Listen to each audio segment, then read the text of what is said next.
What is up? Today I'm going to walk you through the 11 cold email mistakes costing you leads and deals. Now let's jump straight into it. The first thing you're doing that is not working right for you is not validating your email lead list. Now you might get your email lead list from a scraping system, Apollo, LinkedIn, or wherever it is, but unless you validate your emails, and there's some softwares I can recommend for you, Neverbounce, Voila, Norbert, those are easy softwares that you can use, a little on the pricey side, but they work really well and they're dependable. They will help validate these emails for you and see whether emails can actually be sent to these inboxes and whether these inboxes actually exist. What you need to do is obviously ensure that when you're sending emails, you are not sending them to the catch-alls. Ignore those. You are only going to be sending emails to valid email addresses, right? Those are the ones you want to focus on, because catch-alls basically mean that these services could not figure out whether these particular email accounts actually exist, but we know that they are not rejecting them. And it can be a dangerous spot for you to be on, because in the end, it might actually get rejected. And then that obviously ends up affecting your deliverability. That's a big word. Sweet. Second thing is not personalizing your first lines of the emails. Now, there's a reason why this is very important for you. First thing, right? Personalization really helps with bringing variability within your email copy, which effectively means that it shows more randomization. Randomization is good because email service providers, i.e. ESPs, will think that, hey, you're actually manually writing this content.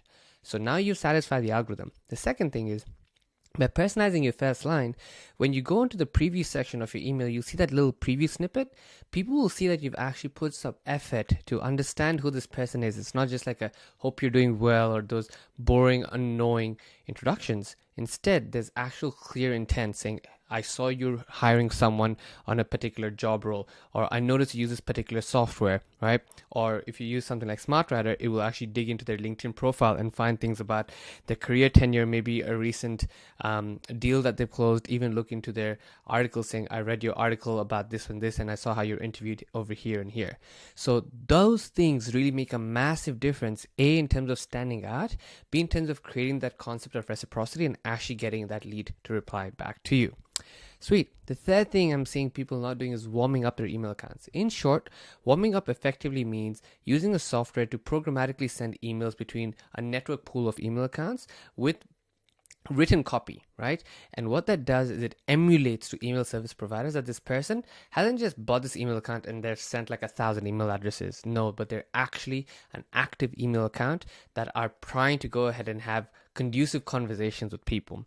Some softwares you can look at over here, SmartLead, which is our own software, Inboxy, and WarmUp Inbox as well. They're great tools that can help you create and boost your email reputation. And remember, the important part is when you actually run your campaign, you want to ensure that you've actually got the warm-up running at the same time as well, to sort of offset the natural low reply rate that cold emails generally have. Like you're looking at 5 to 10%, which is great, but that's still obviously low compared to maybe a 45% reply rate, right? Now, the next thing, point number 4 for you to consider is sending too many emails per day. Now, there's a massive myth over here. Yes, Gmail does allow for 1,000 emails per day, but that does not mean you want to send 1,000. It's similar to your car having 340 or 360 kilometers as a max speed, but you probably drive around 80 Ks, right? So the sending limits after assessing millions of emails, and I generally mean that through the software that we built and used and seen. Gmail 50 per day is fantastic. Zoho 40 per day is fantastic. Outlook around 45 per day works really, really well. These are good limits to sustain a healthy domain, a healthy reputation, so that you can use that email account over a long time period. Second thing is you need to ensure that you're actually splitting your sending across a fair few email accounts. So now that we've said only 40 to 50, what does that mean? You can't just send 40, 50 emails a day. That's not how cold email works. You need to be sending about 500, if not 1,000, right? Cold email is a scale game, but quality game as well.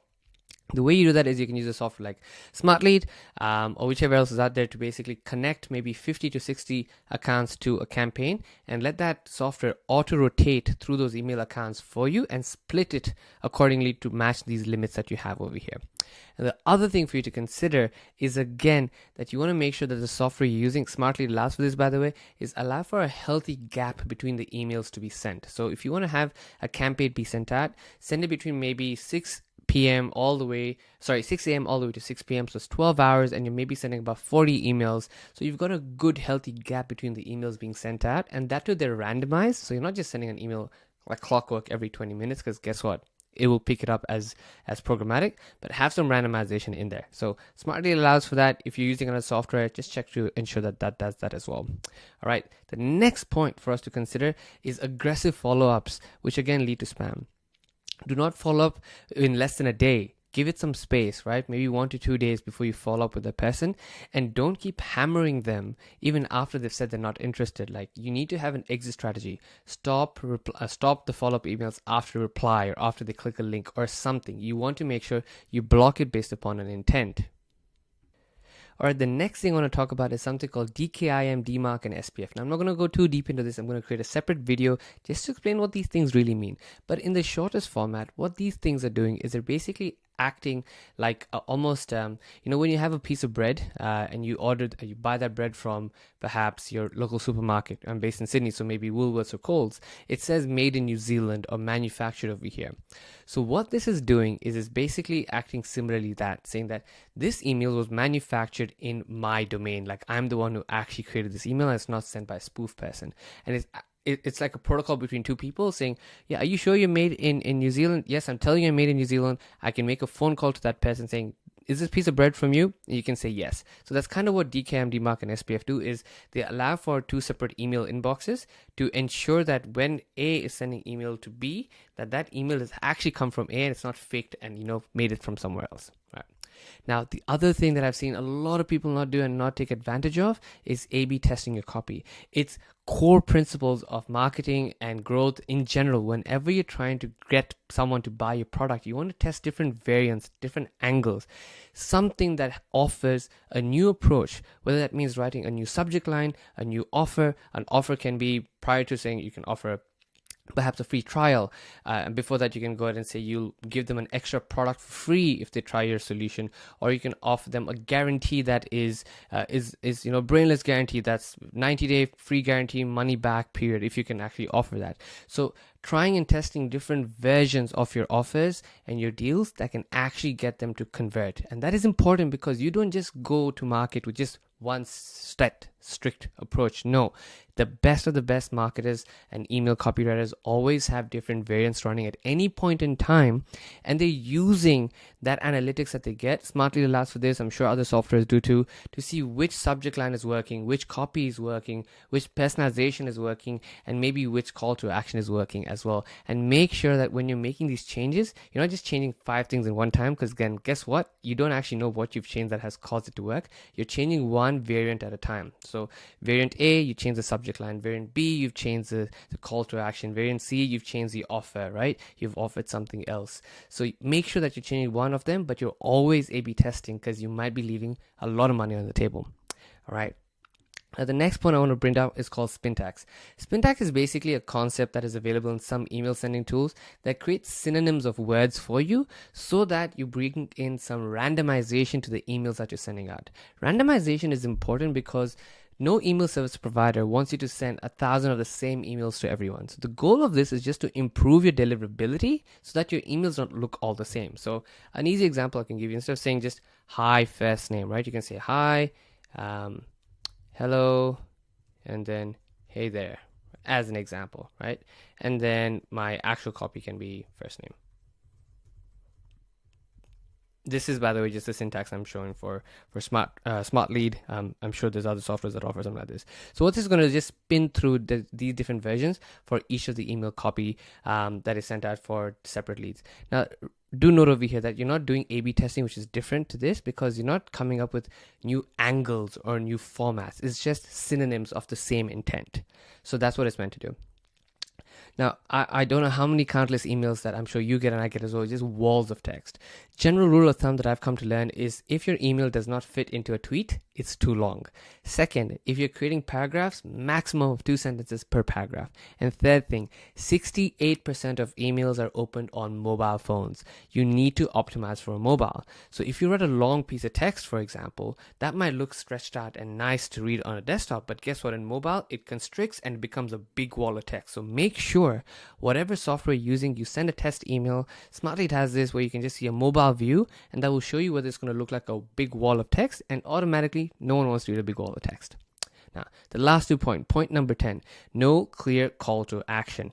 Yes, sometimes you will end up creating emails where you would add a link saying, hey, check out this YouTube video, check out this link, download this PDF. And by the way, if you're interested, check out my demo page. No, you need to have one single clear call to action. It's golden rule of anything with marketing, copywriting, landing pages. Same with emails, even more so with emails. You want them to focus on one thing and one thing alone.